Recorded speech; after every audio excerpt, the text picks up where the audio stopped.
You're listening to PetLifeRadio.com. Got questions about your hound's health? Need the facts on Fido's fitness or food?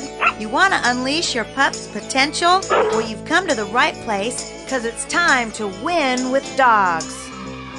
Here, we learn how easy it is to naturally improve the lives of our furry friends. So sit, stay, and get ready to win with dogs. With me, Raquel Wynn.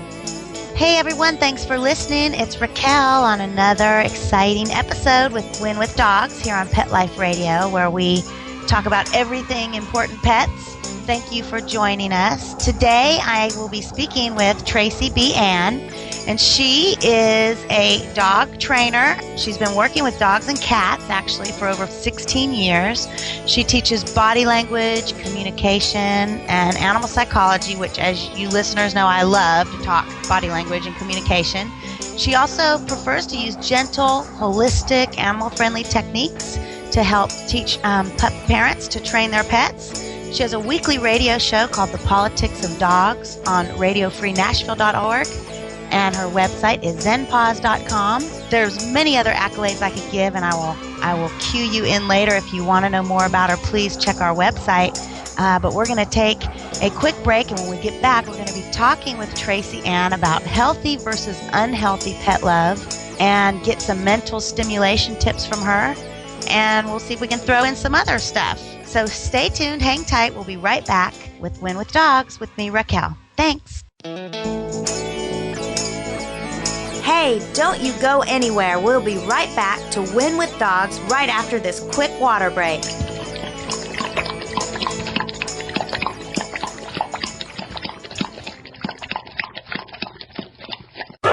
It's time for school for you and your friends, your furry best friends. Train your dog the fun and easy way with Teacher's Pet Sessions. Teacher's Pet host Pia Silvani teaches you step-by-step how to train your dog the fun and easy way. You get 8 30-minute live audio training sessions, complete transcripts of each session, plus a basic training manual to get you and your dog off to a great start. Training begins the moment you bring your dog home. Teacher's Pet Sessions offers positive reinforcement training to shape your dog's behavior and encourages upbeat, enthusiastic responses to ensure that your dog will enjoy learning. Teacher's Pet Sessions dog training is fun at both ends of the leash. So listen, learn, and laugh with your dog with Teacher's Pet Sessions. Get your copy of Teacher's Pet Sessions Volume 1 today. To order, go to teacherspetsessions.com. Hi, this is Pia Silvani, your host. Bring your dog, tug toy, and treats, and get ready to have some fun. teacherspetsessions.com. Hello! I'm Deborah Wolf, and I'm inviting you to my animal party on Pet Life Radio. The dress code? Come as you are. Pajamas, a tux. You can even go naked like your pets. Unleash your party animal at my animal party. Guests you know from Animal Planet, TV, radio, the news, and bookstores will be joining me. And that's because after I won Best Pet Radio in America from the DWAA, I got my paw in the door and I met a lot of amazing people. And the best of the best are going to be coming to the party. They're coming to party with us. So join us at the animal party. Don't miss the party. Every week on demand, only on PetLifeRadio.com. Let's Talk Pets on PetLifeRadio.com.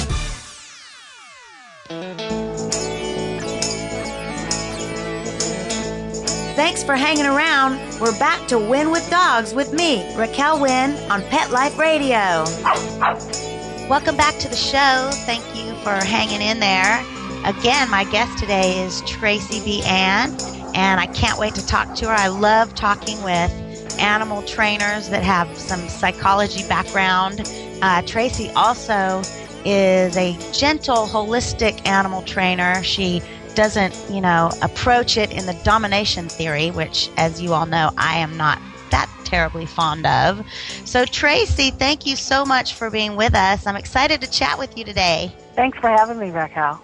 You're so welcome. Tracy, you're here in Nashville, as am I, and And and all your dogs. And here are my dogs. Anyway, Tracy, to continue, everyone heard my pups. Tracy, I really want to talk with you. I read some of your blogs on the Nashville Free Press org website, and I loved what you were talking about. The one particular blog that I was reading was taking your dog to the vet or not, which we can get into later, and also the dominance theory. And I just want to start with this for just a second. You had a really interesting article or blog in there talking about how to diffuse situations with dogs, and that, you know, a loving approach is definitely better than an aggressive, dominant approach.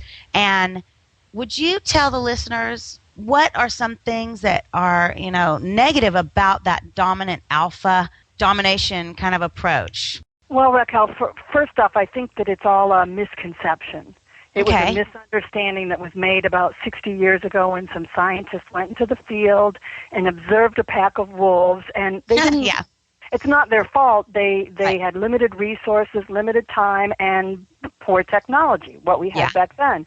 So what they thought they saw was not actually what they saw, and they happened to be observing not a very benevolent leader of the pack, and I guarantee if they had done a long-term study, that leader wouldn't have stayed in the pack. So they thought that when a stranger approaches a pack, the alpha of the pack will take the stranger dog down by the throat and roll it over, when, frankly, nothing could be further than from the truth. That, in the dog world, that means death comes next. And that's the only thing it means. So whenever you listen to your vet or a trainer who tells you to roll your poor little puppy over on its back every day just to remind it who the boss is, you're telling your dog death comes next. So what's going to happen is either they're going to blow you off and ignore you like a kid who's told you're going to get a spanking, and you never follow through, which I don't think you should follow through and spank your kids, or you're going to create fear. They're going to start fearing you. And that doesn't make a good basis for a relationship.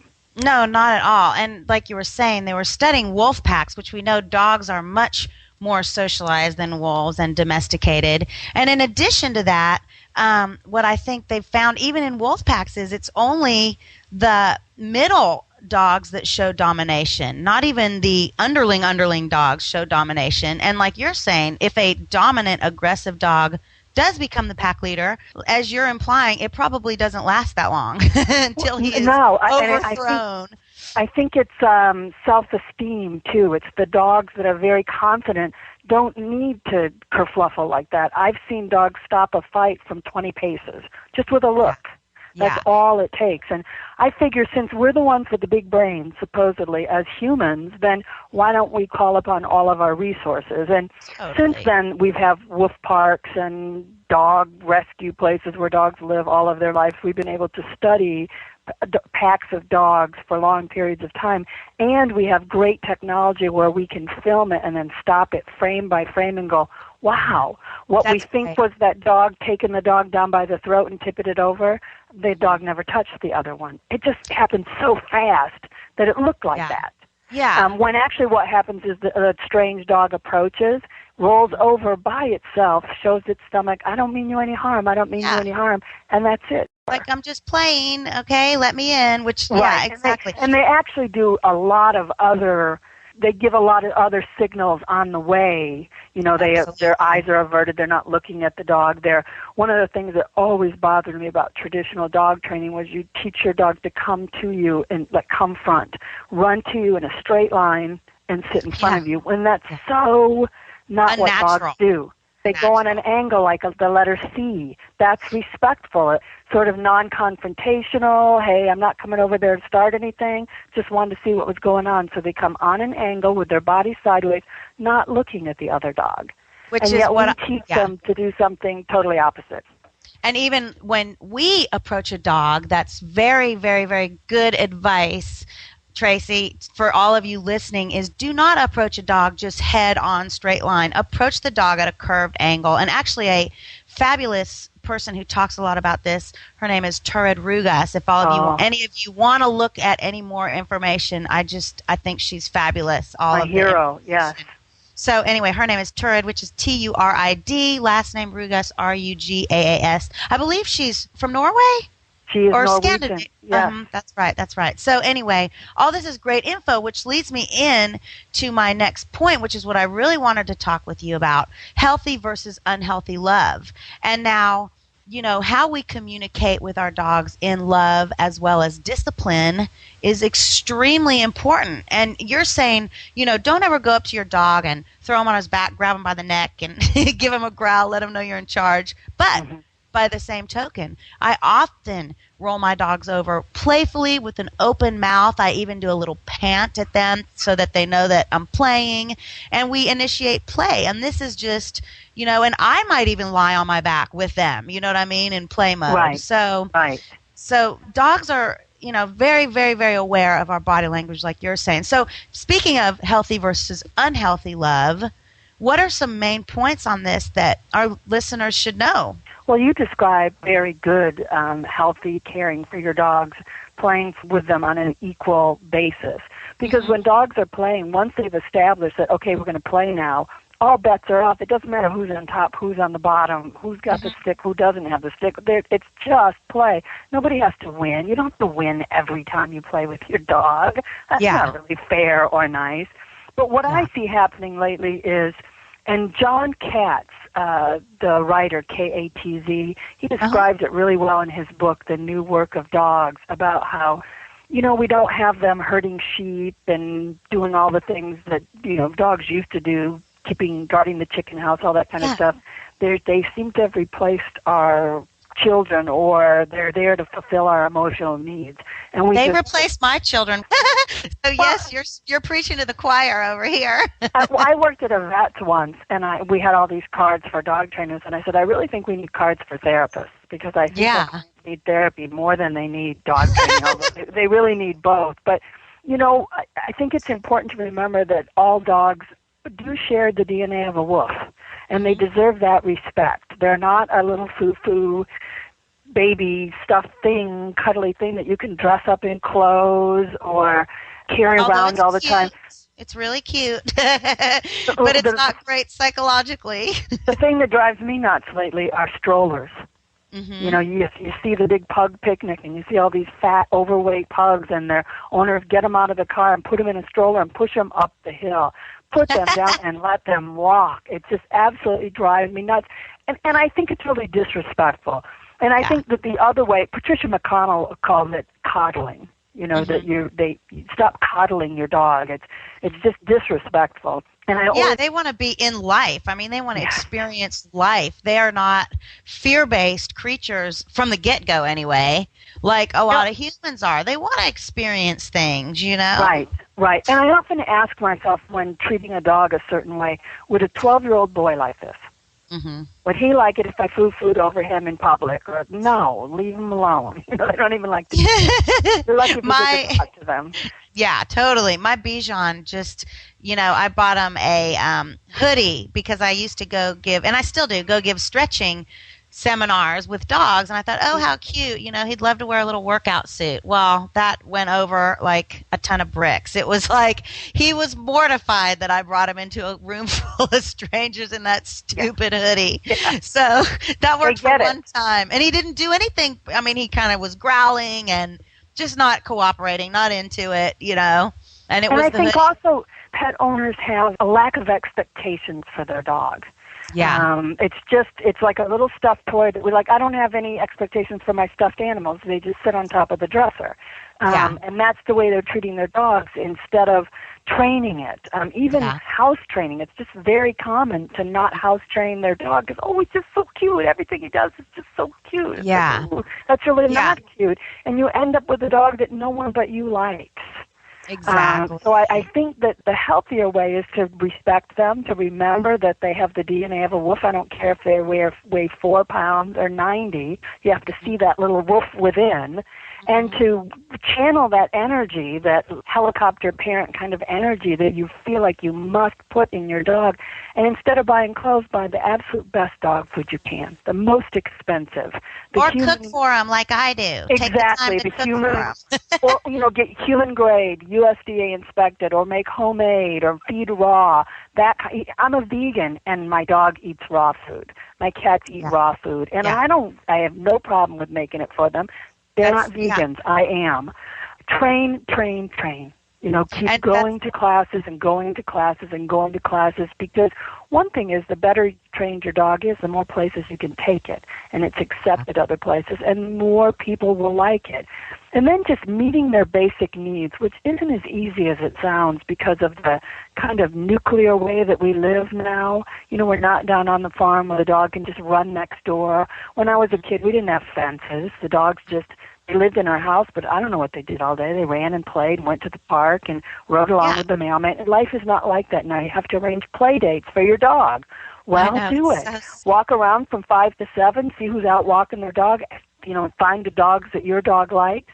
Ask them to drop their dog off on the way to work, pick them up on the way home. You have happy dogs, and you need to do that 2 and 3 times a week. You need to take your dog lots of places, meet lots of people. It takes every bit as much energy as foo-fooing, cuckooing, and changing their clothes, but it meets their needs better and is healthier for them. And you're so right. I mean, socializing. Often I'm so amazed. My dogs are, if I do say so myself, are very well-behaved dogs. I mean, I take my dogs to bookstores with me for book signings, to different places, and more often than not, the people that approach me are like, oh my gosh, I can't believe your dog is so well-behaved. My dog would never sit here, would never do this. And the point is I think most dogs, once they're socialized and they have been exposed to new things, they want to fit in with us. They want to please us. They want to be included, so they will behave. And if you are, like you're saying, getting your dog out and socialized, that's helping spread the word that dogs are not these wild, uncontrollable animals. If they have proper parents, it's like kids, when children are horrible, it's usually the parenting. Right. And people don't want to say that, people don't want to accept that accountability, I guess, but we're here to say they should. And sometimes that just takes training. I took my first 2 dogs forever. We went to for 2 years. We went to classes nonstop, and then I did a year with a behaviorist of private sessions. Yeah. And I ended up apprenticing with her for a couple of years and then working for her. But I wanted my dogs so well behaved they could be in Kroger next to me without anyone noticing. And I had a Dalmatian who was pretty noticeable, so that took a lot of training. But it was done. You were successful, and you probably, shockingly, people were totally impressed at how a dog really could be, what temperament a dog really can have if given the proper training. So along these same lines, one of the main problems I see with dogs that behaviorally are not, that just have bad behavior, I think that a lot of dogs are bored. Like you're saying, they're not being treated like dogs, and they're bored. They don't want to sit on the couch and watch TV. That's boring to them. So do you think that that's a main problem with the behavior, is just that they aren't being mentally stimulated? I do think that's a huge problem. You do? I think that's a huge problem. And people tell me, but I walk him every day. Well, unless you're a fast walker and it's a 4-pound dog, it's not really getting much exercise. And the people who put their dogs on treadmills are really on the wrong track. Because look at what they do with treadmills. They make built-in videos, because the treadmill is so boring. That's another reason to have a play date with your dog. Playing with another dog takes so much mental thought, like, all right, he got the stick. Which way is he going? Is he going right? Is he going left? Okay, how can I get to him? I'm going to run around here. I love watching them, run around a tree chasing each other, and one will stop on one side of the tree while I wait for the other one to catch up. Yeah, they're thinking, they're plotting strategy. and they're calculating. That takes a lot. That endless treadmill stuff, it might burn off some kind of energy, but it's really not thinking. There's a lot of great toys that you can get that are interactive. The Buster Cube is my favorite. Partly I'm Scottish. I'm pretty cheap. So the most interactive toys only have one setting. And those are toys where you put some kind of treat in and the dog has to whack it around to get the treat out. Well, the Buster Cube has 3 different settings, easy, medium, and hard. So you get more bang for your buck. You start off with a big hole so the treat comes out easy, and then you can make the hole smaller and smaller, and it works one way on carpet, one way on hardwood, and one way on tile. So the Buster Cube is one of your favorite things. Everyone listening, if you're... It is one of my favorite things. Although another thing that is just as good is a shoebox. I have a friend who really likes shoes and gives me all of her old shoeboxes. And I put treats in them, put the lid on. I don't care what the dog does with it. I don't care if he rips it up in 2 minutes. It's fun to get the treat out. And those tennis shoe boxes that like don't have a lid that separates, but they're real sturdy, and they also have little holes on the side. Sometimes they'll whack those around. The treat comes out the side. Those boxes last more, but I don't really care. Yeah, that's funny. You said you're Scottish, and for all those of you listening, you can hear the little grunting in the background. That's my brand new addition to our pack, a little Scottish terrier named Kirk. So he is going to give me a run for my money, as all Scotties do. So thanks for the all tip. Terriers, yes. Exactly. Thanks for the tip, the Buster Cube. I got to get one for sure. And then teaching lots of tricks, as simple as you put a treat right in front of tell your dog to sit and stay right in front of them. You put a treat right in front of the couch so that they can see it, and then say, go get the treat. Well, and then have them sit, stay, put it behind the couch, the leg. They can't see it. They have to go look for it. Then the next time, or maybe 3 or 4 times later, once they've learned it, make them leave the room, hide the treat, bring them in the room, and say, find a treat. And you just have to keep encouraging them, find the treat until they find it. That can be pretty fun. I like to take a broomstick and put it on the bottom of chair rungs and have them do jumps over them back and forth. Just sort of little agility tricks. And you can go online and just do a search for agility tricks. I like to look for the tricks for kids to teach because they're real. I can't read a 2-page directions on how to teach a trick. Just like a little paragraph, and I'll teach that. I have dogs that do high fives. Sweetie Pie, the pit bull who comes here, she's been taught to put her front legs out and her back legs out, and they say, Sweetie Pie, show a super dog. And she flops on the floor and puts her front and back legs out. I love it. And then they say, go to sleep, and she puts her hands over her eyes. Go to sleep. Oh. Especially great if you have a pit bull to teach them lots of tricks. It helps people not be so and afraid their of them. Self-esteem too. You know what I mean? Yeah. I think it's funny. I stretch and massage my dogs, and you're talking about the treadmill.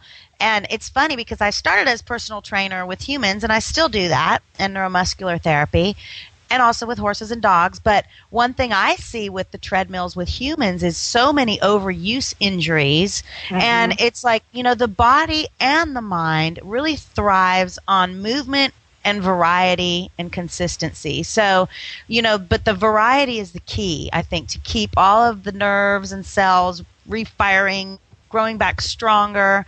Is the variety is key. So those are some really great tips, Tracy. Thank you. A friend of mine asked me if I wanted her old treadmill, and I said, no, I live in a pretty exclusive neighborhood, and we have built-in treadmills. She said, built-in treadmills, and I said, yeah, they're called sidewalks.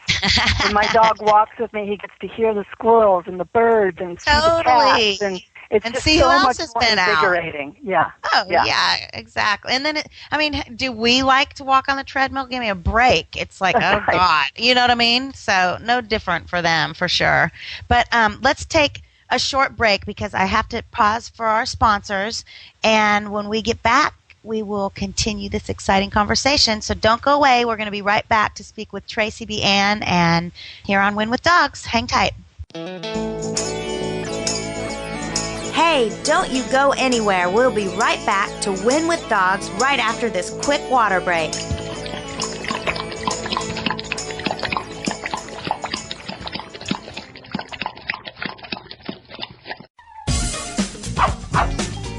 Give your dog some thought with Dog Thoughts. It's the iPhone application that everyone's talking about. Hey, what do you think of this? A man in Davis, California says he's invented an application for the iPhone that claims it can read your dog's mind. Huh? No, it's true. I read about it on my cat's Twitter page. That's why. Jay Leno talked about it, CBS reported on it, and now you can see what all the buzz is about. Created just for dog lovers, Dog Thoughts makes taking photos of your furry best friend more fun. Shake your dog and read his mind. On your iPhone, of course. Take a pic of your pup, shake your phone, and watch as his thoughts appear on the screen. Does he have a bone to pick with you, or is he having a tail-wagging day? Get your Dog Thoughts iPhone app today. Just 99 cents. Go to PetLifeRadioPromotions.com. That's PetLifeRadioPromotions.com.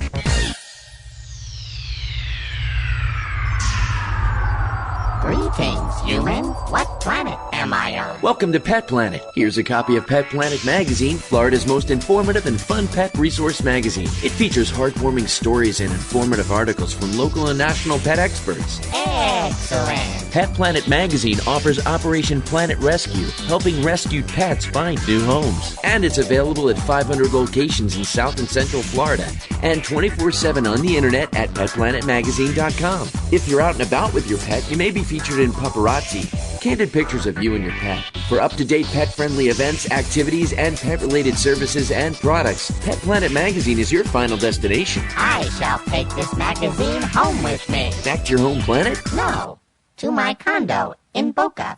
Pet Planet Magazine. Check them out at www.petplanetmagazine.com or 352-394-8578.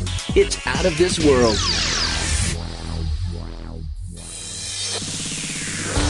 Coast to coast and around the world, it's Oh Behave with Arden Moore. Find out why cats and dogs do the things they do and get the latest buzz from wagging tongues and tails in Rin Tin Tinseltown.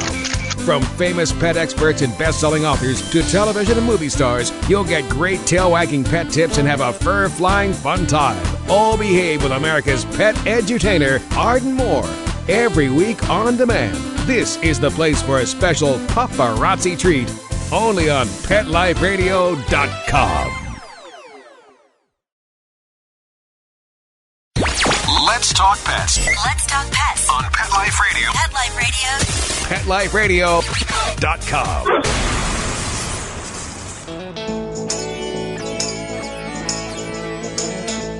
Thanks for hanging around. We're back to Wynn with Dogs with me, Raquel Wynn, on Pet Life Radio.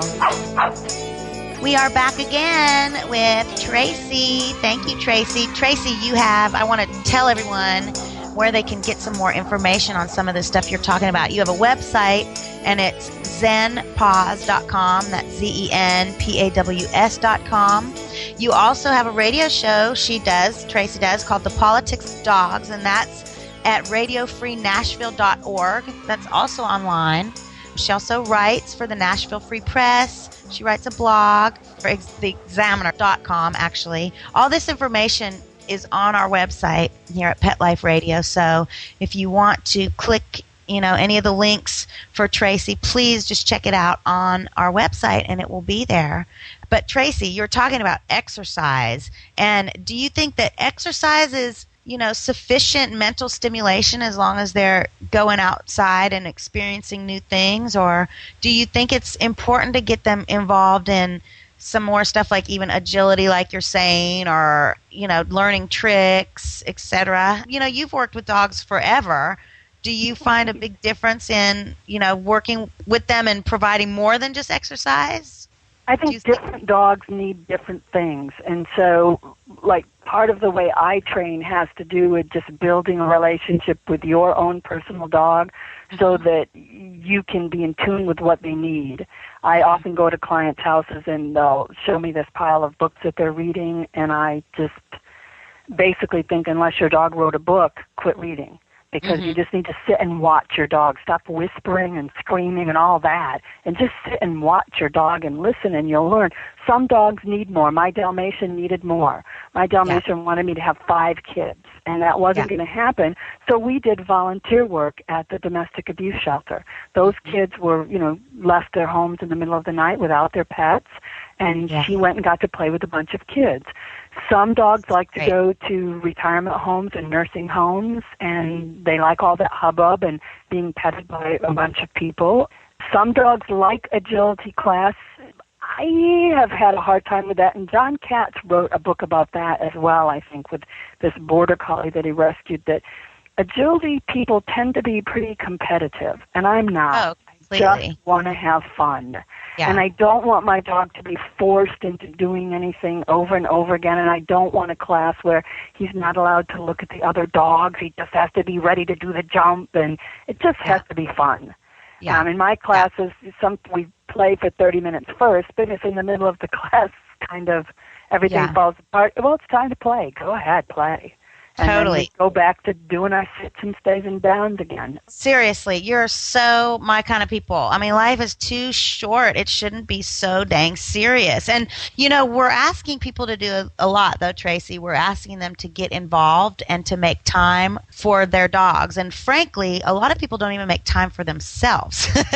And that's the biggest thing I hear when I'm like, why don't you, think about cooking for your dogs. It takes 1 second to, make some organic chicken, chop it up, keep it in the fridge, or ground buffalo, or, rice, spinach. All that takes a second. And they look at me and say, well, I don't even do that for myself. Therein lies the problem, Right. So I will admit I bought a TV for my kitchen. So that that's okay. Every this 2 is the weeks, grand confession. every 2 weeks, it takes a couple hours for me to sit and make dog food, and I do it while I'm watching TV or a video or something in the TV. But I think that a lot of people do spend time on their dogs, but it's sort of misguided time. It's like disciplining. The whole thing, training to me has really gotten totally skewed on the wrong path, I think. I think what you're saying is so true. We just want them to be good members of the family. We want them to be well socialized so they can meet new people, and learn sitting, walking on the leash without totally dragging you along. These are all things that can be accomplished with love and gentleness and kindness. And there is no need for choke collars, shock collars, all of this stuff. I don't think. I think that shock collars, if they have to exist, you should have to have a license to buy them. They shouldn't be out there for people just on the street to buy. I often tell people who their biggest problem with their dog is getting their husband to go along with the program. I think it's okay to use shock collars on husbands, just not on dogs. Because I don't know how to train husbands. That one's gone beyond me. But when I train, I don't touch dogs. I mean, I don't push their butts down. I don't move them over to the side here or there. I do not touch them unless I'm kissing them or hugging them. Yeah, you don't have to. No, I'm teaching them I'm not teaching them to think. They know how to think, but when I want them to move, I'm going to teach them when I point this way, it means move this way. And how to follow your gestures. I'm going to do that without manhandling them. Now, at home, I do touch them like for procedures to clip their nails or clean their ears or things like that, but I still do it gently and kindly and, as much as I can. Yeah, that's a good point, touching your dog. And I am all over my dogs. I mean, I am like picking them up, kissing them, holding them. I'm like obnoxiously in their faces with love, and they love it. They love it. Mm-hmm. And one of the things that I try to do is to empower people to touch their dogs. I think a lot of people are really unsure of dogs, how they communicate, if their dog shows their teeth or, growls or is a loud dog. That kind of freaks people out. But, dogs communicate just like we do. And I think that is learning dog communication would benefit them a lot. I talk a lot about how I went to college with women from Iran. And in most of the Middle East, the thumbs up gesture, like hitchhiking or like, hey, way to go, good job, that's the equivalent of giving someone the middle finger. You do not do that in the Middle East. Well, who knew that? I mean, I didn't know that. And that is the difference in communication between people and dogs. They don't understand what we're saying a lot of times. They don't kiss. Yeah. They're not primates. They don't kiss, and yet we kiss all the time. When they kiss, it's an appeasement gesture. So I think it's that taking the time to learn, like from Tord Rugas, her calming signals, and her website is great, and some of her communication, Roger Abrantes, sticking with more of the ethologists who, the Jane Goodall types, her partner Mark Beckoff has kind of moved away from the primates, and he's really interested in wolves and dogs. Mm-hmm. And that's the approach that I like. Like, let's sit and watch them in the wild and try to understand them instead of let's force them. How can we best force them to do what we want? We have the big brains. Why can't we learn their methods? Totally. And, that along that same line of thinking, when people say, I was a vegetarian for 3.5 years and now I eat fish. I just started eating fish again this summer. And, when I talk to people about being nice to animals and being vegetarian and, all this stuff, everyone's always like, well, God made us masters and, they're our minions. We're in charge. And it's like, well, yeah, we're not in charge to be slaughtering them and abusing them and whipping them into submission. We're in charge. That means treat them with compassion and love, and most of the time, I think, tell me if I'm wrong, I think whoever is doling out the food in charge of the provisions is the pack leader, so you're automatically the pack leader. That's one of the things the pack leaders do, because they go through doors first. They initiate petting and play. They control movement within the space. So like when your dog brings you a toy and you think that means, gosh, would you like to play? It doesn't really. Your dog is actually saying, excuse me, but your job is to play with me. Get on it now. Yeah, get on it. And you have to translate that into your head. So I just ask my dog, sit. And when he sits to me, that's like asking please. And then I will play with them. Or if they don't know how to sit, you just wait until they're minding their own business and play with them or pet them. But they'll like nudge your hand, and people think that's cute. I don't think that's cute. I'm always writing or something. And they nudge my hand because they want to be petted. And it's very bossy. And I just ask them to sit, and then they get petted. And the biggest thing that a leader does is control movement within the space. You see that on TV, animal specials sometimes where, I don't know, the puppies are playing and Grandpa's over in the corner and they get too close and he gets grumpy and he gives a little roar, get out of the way. Yeah. And I think when we do these things, like and not all leaders do all of them, but I figure because we're so imperfect at dog talk, let's hit them all just to make sure. So, I eat first before my dogs. I go out the door before my dogs. I'm the one who says when they get petted. I'm the one who says when they get played with.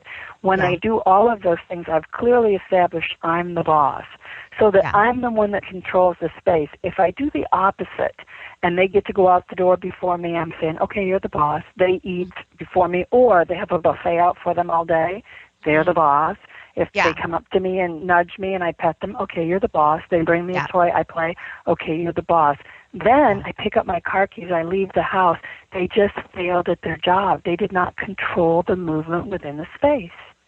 So why would I set them up to fail? I want them to be successful. So let's just take all that stress and worry away. Let them be a dog.